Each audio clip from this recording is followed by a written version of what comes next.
चन्द्रशेखरधारणाय कर्पूरकान्तिधवलाय जटाधराय दारिद्र्यदुःखदहनाय नमः शिवाय।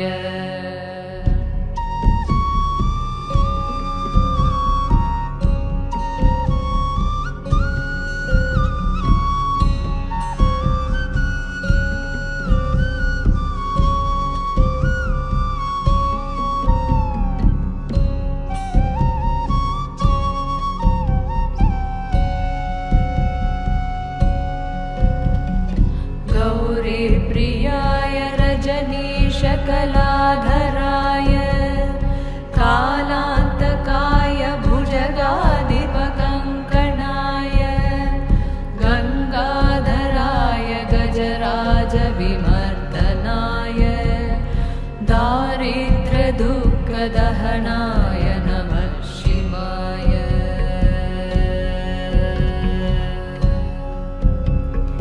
भक्तिप्रियाय भवरोगभयापहाय उग्राय दुर्गभवसागरधारणाय ज्योतिर्मयाय गुणगानसुनृत्य। You drank Cobra's venom with milk. Why? It's venom, it's not poison. You need to understand that. Venom affects you only when it gets into your bloodstream, not necessarily in your stomach. But invariably, there will be some opening somewhere, some small cut, some small ulcer, something, it will enter, it has. Just my eyelids are a little droopy, otherwise I'm okay.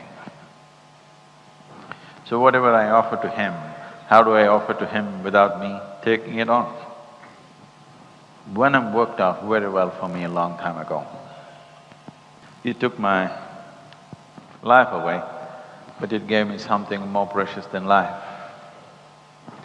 So venom did not work against me, venom worked for me, and it's continued to work for me. There are various aspects to it. My only concern is, if I speak about this, people will understand it in bits and pieces and take those bits and pieces and they may get bitten. Venom in small doses is very intoxicating. Too much of anything kills you. Even oxygen kills you, do you know this? Pongal can kill you. Too much pongal can kill you, believe me. Yes, it does. Probably pongal kills more people than Cobra's venom. Yes, it does. Solidified mercury takes in only 3 substances. Actually, we could experiment, but I don't want to do such things. With another piece of mercury, we could try this, you can see this actually. It will take in gold, it will take in silver, and it will take only Cobra's venom. You give it some other venom, he won't take it.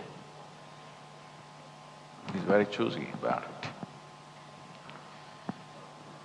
He wants only that.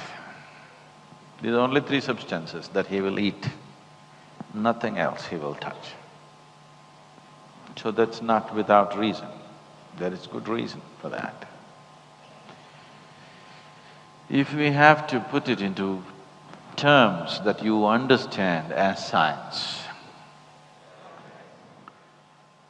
sun comes up in the morning, is it scientific enough for you? What's scientific about it? A cock crows, so the sun comes up. What is scientific about it?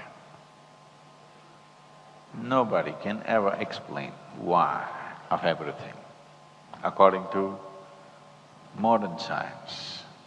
So your idea of science has to change if you have to dwell into… if you want to enter into certain other dimensions of understanding and experience, your idea of science has to evolve to a different level of thought and a different level of perception more than thought. Snake is a very unique creature, particularly a cobra. The reason why, the symbolism of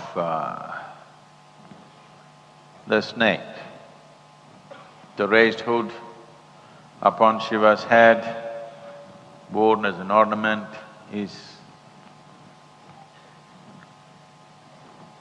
Shiva is generally described as Trinetra, that means one whose third eye has opened, which essentially means that he has reached the peak of perception. Everything that can be perceived is perceived by him. He is using snake as a symbolism to…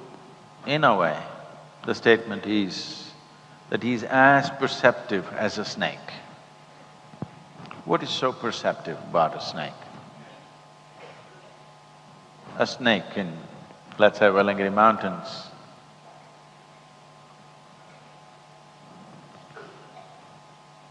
knows more about the spiritual sciences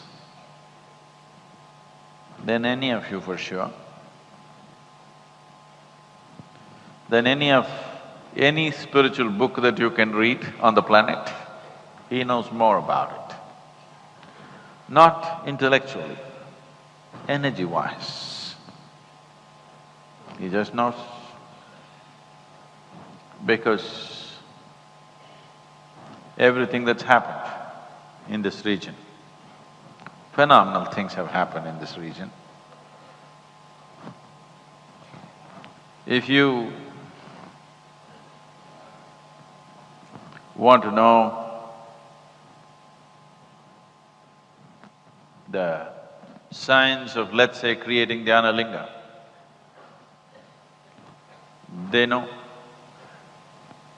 energy-wise, not intellectually. If you can feel energy-wise and then being human, you can translate it into intellect. All our experiences, we are able to intellectualize, isn't it? If you experience something, you are able to intellectualize and then articulate to whatever extent possible. That is essentially a human quality. But he simply knows it, energy-wise, by experience. Physically, let's say, there is going to be, not yet, there is going to be, let's say in the next week, an earthquake in another part of the world, let's say in California or Japan or somewhere. The snake in Velangiri mountains already knows about it, that there is going to be. And he simply knows. If you have the necessary thing to just observe him, he will literally tell you almost anything that's happening upon this planet by the simple change in his behavior and how he handles himself. A snake is a very perceptive animal. You cannot call it an animal because it's above Shiva, not at his feet. He places it above himself, saying, "It is as good as me, right here, as good as me, not here." There have been at least yogis who used the venom in different ways, the cobra's venom. Those who do not know how to handle a snake, those who do not know how to handle a serpent or a cobra, they went for the scorpion venom and they take scorpion stings. And one thing it does is, it puts one part of you to a kind of a slumber and it puts another part of you to a tingling aliveness. I am at a certain advantage. I can simply sit like this till tomorrow morning, because one part of me is like in a slumber, another part of me is in a certain level of brightness. Hemam Shukaya